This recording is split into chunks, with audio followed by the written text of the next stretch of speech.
shalom les femmes, shalom peuple de Dieu, shalom. Oh, quelle joie, quel bonheur de pouvoir encore partager ces moments avec vous. Voilà notre dernière émission de l'année. Elle parle de Christ et vie pratique. Voilà, nous sommes arrivés à notre dernière émission de 2024. Waouh, combien Dieu a été bon, combien Dieu a été fidèle, combien Dieu nous a soutenus et nous a parlé durant tous ces mois. Waouh, waouh. Je bénis le Seigneur pour vos vies. Je bénis le Seigneur pour votre fidélité à ces moments de méditation. Je bénis le Seigneur pour toutes les personnes que vous avez pu inviter, avec qui vous avez pu partager ces moments. Je bénis le Seigneur. Je crois bien que vous avez reçu chacune pour votre part ce que le Seigneur avait prévu pour vous depuis l'éternité. En tout cas, moi, j'ai été richement béni. J'ai été béni par les différentes émissions. Que ce soit moi, que ce soit mes sœurs, la servante Meryl, la servante Estella, toutes les fois qu'elles ont pu intervenir, franchement, j'ai été béni. Et je suis également béni de votre présence. Je suis béni parce que je sais que nous sommes ensemble dans ces moments de méditation. Que toute la gloire revienne à notre Dieu. Alors que nous allons commencer ces moments, je vais t'inviter tout d'abord à vraiment bien t'installer. Bien t'installer, isole-toi pour ces 30 minutes que nous allons passer. Nous allons faire, par la grâce de Dieu, 30 minutes. Donc, isole-toi, prends le temps d'être dans un endroit où tu pourras te concentrer. Prends le temps de partager également ces moments avec une sœur, avec une voisine, avec une fille, avec une bien-aimée partageant cette émission. C'est le temps que l'Éternel nous a donné pour être mis à part, pour pouvoir méditer ensemble autour d'une femme de la Bible. Je rappelle simplement le principe de l'émission. Nous étudions ensemble, par la grâce de Dieu, avec l'aide du Saint-Esprit, une femme de la Bible, comment elle a, ce qu'a été sa vie avant sa rencontre avec le Seigneur, comment elle a rencontré le Seigneur, c'est que le Seigneur a fait pour elle et ce qu'il veut pour nous aujourd'hui. Parce que cette femme, elle est dans la Bible, elle n'est plus dans ce monde, mais toi et moi, nous sommes encore là. Et assurément, ce qu'il a fait pour elle, il veut aussi le faire dans chacune de nos vies. Donc, nous méditons ensemble sur une femme de la Bible. Je crois bien que tu as partagé ces moments, que tu es confortablement installé. Nous allons pouvoir recommander ce temps entre les mains du Saint-Esprit. Prions. Seigneur Dieu de gloire, béni sois-tu. Seigneur, merci. Merci pour ce temps béni. Merci pour ce temps où tu nous mets à part, où nous venons, Seigneur, méditer, mes sœurs et moi, mes bien-aimés et moi, parce que il y a aussi des hommes qui suivent cette émission. Nous venons tous ensemble méditer sur ta parole. Selon que tu as dit, selon qu'il est écrit, que ce livre de la loi ne s'éloigne point de ta bouche, médite le jour et nuit, afin d'agir fidèlement selon ce qui est écrit. Car c'est alors que tu réussiras, c'est alors que tu auras du succès. Seigneur, nous méditons sur ces femmes de la Bible parce que, Seigneur, elles nous servent d'exemple. Elles nous servent d'exemple. Alors, Saint-Esprit, nous te laissons le total contrôle. Prends le contrôle de nos pensées. Prends le contrôle de nos paroles. Que tout ce qui va être dit, tout ce qui va être pensé, soit pour la gloire d'un seul, pour la gloire de Jésus, notre Seigneur et notre Dieu. Ainsi nous avons prié. Dans le nom de Jésus. Amen. Amen, amen, amen. Gloire à Dieu. Alors, aujourd'hui, nous allons parler de la femme Anne. Alors, la femme Anne que nous lisons, nous allons méditer sur Luc au chapitre 2. La femme Anne, la prophétesse Anne. Donc, nous allons méditer sur Luc au chapitre 2 à partir du verset 25. Nous allons commencer un peu plus haut pour comprendre un peu le contexte, mais les passages sur lesquels nous serons basés, c'est du verset 36 au verset 38. Donc, nous allons parler aujourd'hui de la femme Anne, Anne la prophétesse. Et le thème de cette émission, c'est « En toute occasion ». Amen. Là où tu es, dis avec moi « En toute occasion ». Ah, nous saurons pourquoi ce thème a été donné « En toute occasion ». Alors que nous sommes dans notre dernière émission de l'année 2024, ce dernier mois de l'année est un mois de fête, est un mois de réjouissance. Nous sommes en famille, nous sommes entre amis, nous prenons le temps de nous voir parce que durant toute l'année, il y a des moments où on ne pouvait pas se voir, il y a des moments, ce n'était pas toujours évident de se rencontrer, d'avoir des repas de famille, de pouvoir nous réunir tous ensemble, mais cette période, en général, dans beaucoup de pays dans le monde, nous prenons le temps d'être en famille, d'être autour d'un repas, de pouvoir partager quelque chose ensemble. Et je bénis le Seigneur pour ces moments. Je bénis le Seigneur pour ce temps. Alléluia. Donc, nous allons parler aujourd'hui de la femme Anne, la prophétesse Anne. Prenons ensemble nos Bibles dans Luc au chapitre 2. Et nous commençons au verset 35. Je crois bien que tu as la parole de Dieu avec toi. Il est important de plonger tous nos regards dans les Écritures. Alors, Luc chapitre 2 à partir du verset 25. Et voici, il y avait à Jérusalem un homme appelé Siméon. Cet homme était juste et pieux. Il attendait la consolation d'Israël et l'Esprit Saint était sur lui.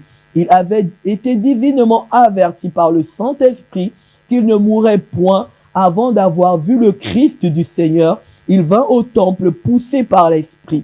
Et comme les parents apportaient le petit enfant Jésus pour accomplir à son égard ce qu'ordonnait la loi, il le reçut dans ses bras, bénit Dieu et dit: Maintenant, Seigneur, tu laisses ton serviteur s'en aller en paix selon ta parole, car mes yeux ont vu ton salut. Salut que tu as préparé devant tous les peuples, lumière pour éclairer les nations et gloire d'Israël, ton peuple.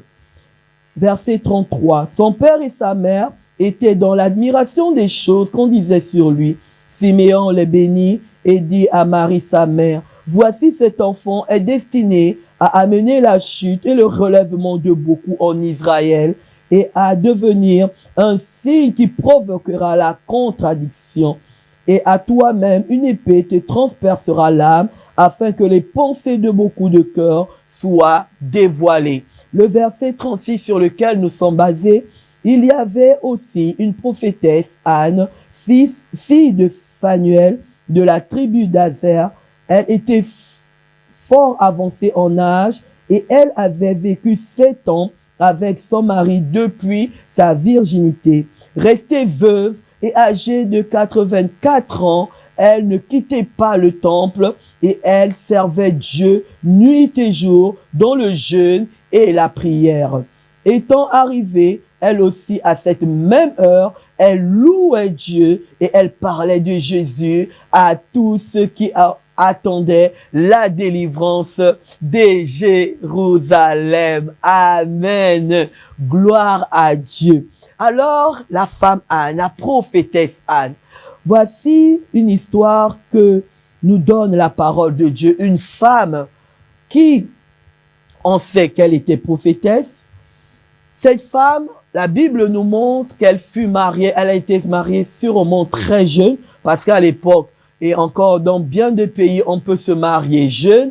Elle était mariée jeune, mais la Bible nous montre qu'elle n'a vécu que 7 ans avec son mari depuis sa virginité.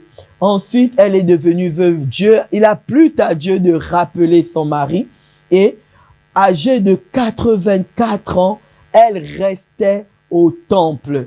Elle veillait au temple, elle demeurait au temple dans le jeûne et dans la prière. Dès que son mari a été rappelé, elle a pris la décision, elle a fait le choix de rester au temple. Et cette femme arrive alors que Jésus est présent au temple. Jésus est venu au temple. Jésus venait à peine de naître. Donc, au 8e jour, les parents de Jésus, Marie et Joseph, l'ont apporté au temple pour venir le présenter au temple. On va voir qu'il y a Siméon qui avait demandé à l'Éternel de pouvoir voir celui qui viendrait sauver le peuple, son peuple, qui viendrait délivrer Israël. On a lu la partie qui concerne Siméon, mais nous ne sommes pas basés sur cela. Nous sommes basés plus sur la femme Anne. Donc la femme Anne, la prophétesse Anne, arrive au temple à ce moment et elle va aussi voir Jésus, l'enfant Jésus. Alors nous ne rentrons pas dans beaucoup de polémiques, dans beaucoup de choses.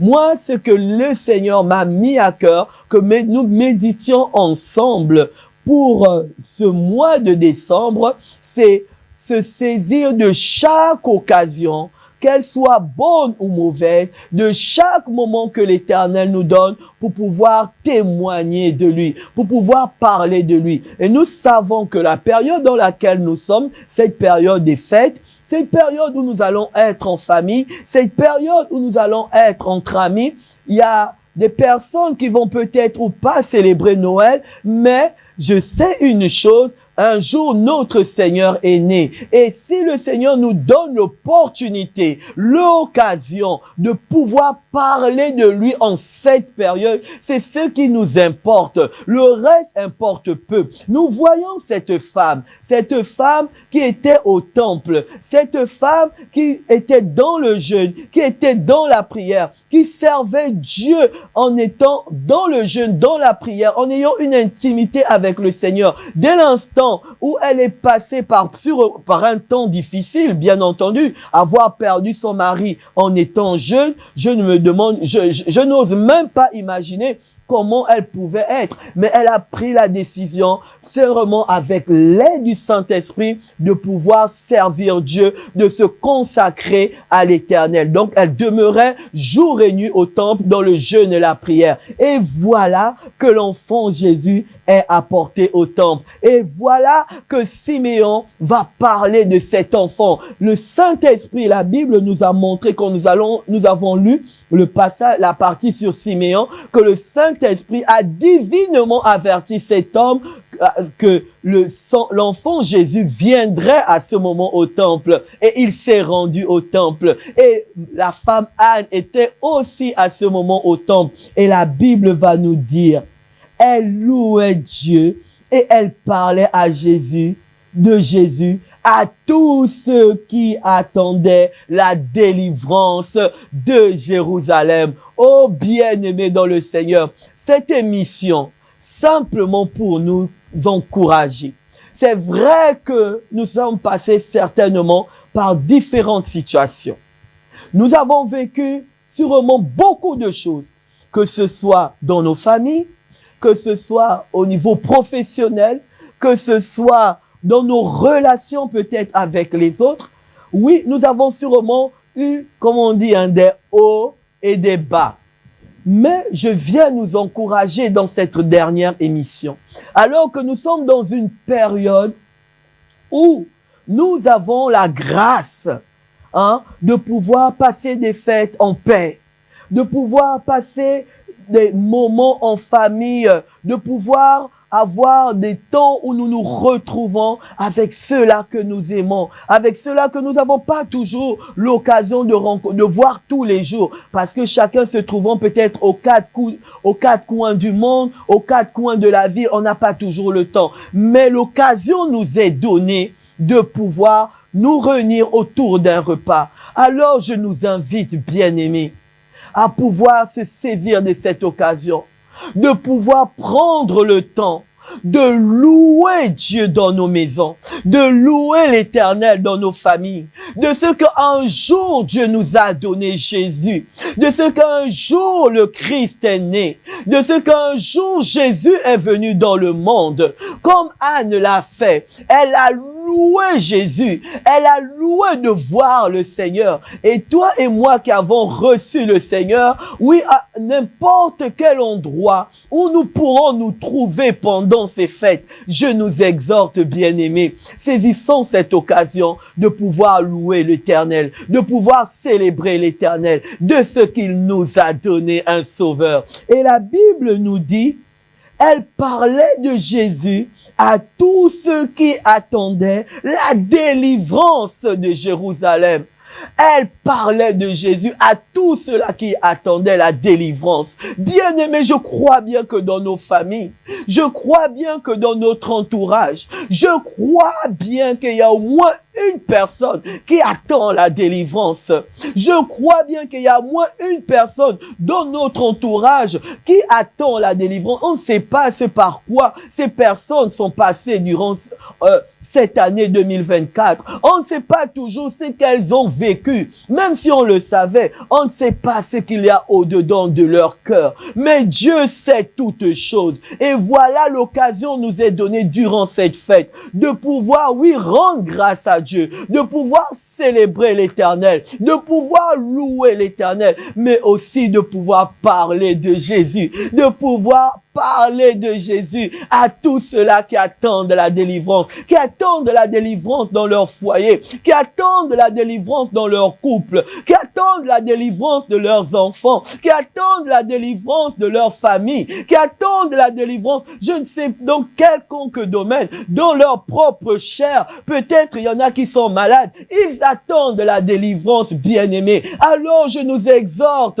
je nous encourage, je nous dis, bien-aimés dans le Seigneur, ne rentrons pas dans beaucoup de choses, dans beaucoup de débats, dans beaucoup de polémiques, dans beaucoup de réflexions. Saisissons cette opportunité pour apporter l'évangile, pour apporter Christ, pour témoigner de Jésus, pour parler de Jésus. Oui, nous serons autour de repas. Souvent, il est déplorable de voir que ces moments de fête, oui, nous sommes en famille, nous sommes autour de repas, nous sommes entre amis, nous partageons des choses, mais nous parlons de tout. Nous parlons de toute autre chose. Nous allons parler du monde, nous allons parler des fêtes, nous allons parler de nos familles, ce qui n'est pas mauvais. Vraiment, ce n'est pas mauvais. Je ne porte vraiment aucun jugement dans toutes ces discussions, toutes ces conversations. Loin de moi cette pensée. Mais pourquoi ne pas saisir ces moments aussi de parler de Jésus? Prendre le temps, même si tu n'es que toute seule, à croire en Jésus. Si Dieu te donne, me donne, nous donne à tous l'opportunité d'être réunis autour d'un repas, est-ce qu'on ne peut pas simplement demander, ne fût-ce qu'une minute, ne fût-ce que 2 minutes, rendons grâce à Dieu. Bénissons-le de ce qu'il nous a gardé.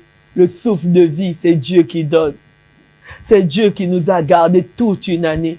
Demandez simplement même un temps de parole d'1 minute, pas des longues prières. Parce que oui, peut-être on est invité, ou même si c'est nous qui recevons, faut pas qu'on mette nos invités, comme on dirait, mal à l'aise. Faut que tout le monde puisse se réjouir. Mais prendre nos fût-ce qu'1 minute, 2 minutes. On ne sait pas ce que le Saint-Esprit peut faire pendant cette minute.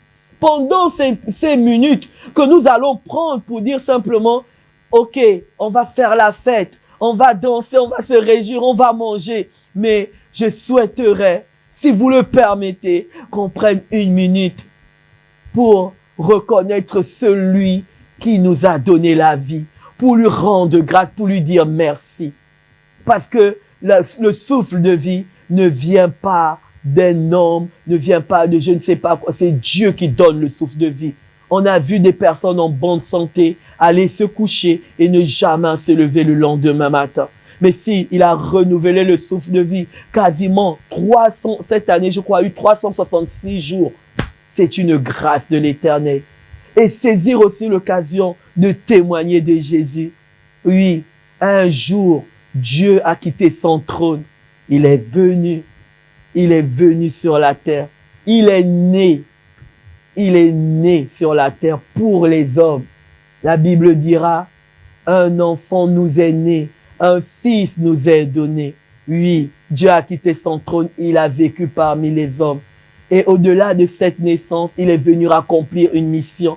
Il est venu pour un but, pour notre délivrance, pour nous sauver. Comme Anne parlait de la délivrance à tous ceux-là qui attendaient la délivrance de Jérusalem. Elle parlait de Jésus. Nous aussi, nous pouvons parler de Jésus à tous ceux-là qui attendent la délivrance. Peut-être nous savons un ami un membre de la famille, un enfant, quelqu'un que nous connaissons plus ou moins sa situation, ou même si nous ne la connaissons pas, le Saint-Esprit peut nous emmener à parler simplement, librement, et cela va toucher un cœur, parce que nous allons parler sans le savoir d'une situation. Oui, peut-être tu as connu des déboires, tu as connu des malheurs durant toute cette année. Le Seigneur t'a prêté le souffle de vie, et tant qu'il n'a pas dit son dernier mot, ce n'est pas fini. Mais je viens te dire, je viens nous dire que le salut ne se trouve qu'en Jésus, que la délivrance ne se trouve qu'en Jésus. Alors, si tu n'as pas reçu le Seigneur Jésus, reçois-le. Oui, reçois-le dans ta vie. On va finir ce moment de repas, on va finir ce temps de réjouissance, même dans ton secret, dans le secret de ta chambre. Oui, parle à Dieu et assurément il se révélera à toi. On prend juste 1 minute, 2 minutes, donner des messages courts, des messages clairs, mais louer le Seigneur et témoigner, parler de Jésus. Profitons de cette occasion. Ne faisons pas les fêtes comme les païens le font.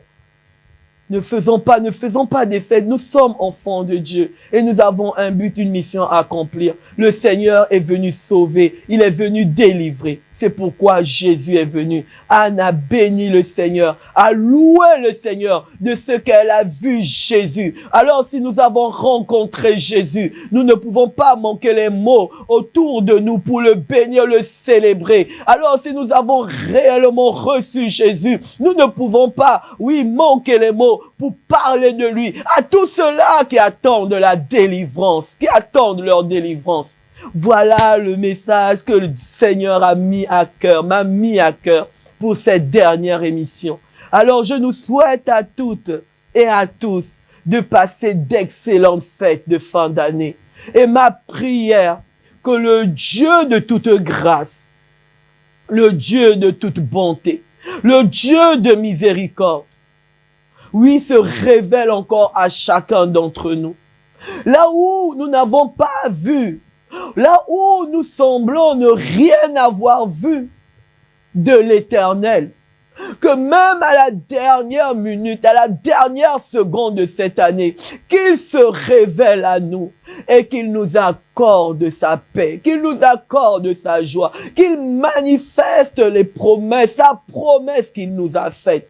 Alors je prie que l'Éternel vous fasse du bien, nous fasse du bien durant ces fêtes. Passez d'excellentes fêtes de fin d'année. Réjouissez-vous dans vos familles. Réjouissez-vous avec vos amis. Réjouissez-vous avec toutes les personnes que vous aimez. Réjouissez-vous. Passez des bons moments. Mais surtout, n'oubliez pas de témoigner de Jésus. Le Seigneur est à la porte. Jésus revient bientôt. Il attend que toi et moi, nous puissions encore apporter, témoigner de lui pour qu'un grand nombre soit sauvé. Pour qu'un grand nombre soit sauvé. Voilà, c'était l'émission « Elle parle de Christ et vie pratique ». Nous avions pour thème, en toute occasion, l'occasion nous est donnée, encore une fois de plus, de pouvoir être des témoins de l'amour, de la grâce, de la bonté de Jésus-Christ. Demeurez pleinement bénis. Et si Jésus ne revient d'ici là, je vous dis à très vite. Bye bye.